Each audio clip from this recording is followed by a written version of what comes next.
Hi, this is Joe McClung from FloodGate Medical. So you got some bad news. It felt like a punch in the gut when they called to tell you they were moving forward with another person. But as the great philosopher Wayne Gretzky always said, you miss 100% of the shots you never take. So don't be surprised if you get rejected when you put yourself out there. It's part of the process. It happens to everyone. Look at some of the most successful people on earth. Oprah was demoted from her job as a news anchor because she was told she wasn't fit for television. Walt Disney was fired from a newspaper for lacking imagination and having no original ideas. Michael Jordan, he was actually cut from his high school basketball team. What do they all have in common?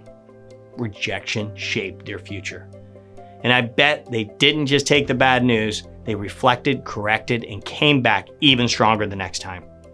So how do you take bad news and turn it into something positive? For starters, handle it like the pro you are. Taking the high road, even when you're disappointed or don't understand why, handling it well leaves the door open for future conversations with both the hiring company and the recruiter. I can't tell you how many times, even just this past year, that our runner-up candidate ended up landing the same job after initially being told that another candidate was being advanced. Stuff happens. There's a reason why background checks exist, if you know what I'm saying. Second, always ask for constructive feedback. This is the most important thing you can do. You need to get the person on the phone in order to get this. No one will put the stuff in writing, so it's vital to ask on the spot. Getting to know should not end the conversation. Tactfully try and dig into why, so you can remedy it for the next time. And if it's something within your control, change it. Recently, I had one of my top candidates ask why he wasn't moving forward to the final interview after I cut him loose.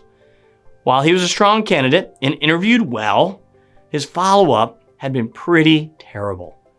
It was honestly hard to tell if he even wanted the job. The hiring manager had sniffed that out and decided not to move forward with him, instead with another candidate who was equally qualified, but made it very clear that landing this job was her number one priority. He was devastated when I let him loose. But the silver lining is, he asked for honest feedback. I gave it to him, and it was something in his control that he can remedy for his next interview process. Hopefully that time, he'll land that gig.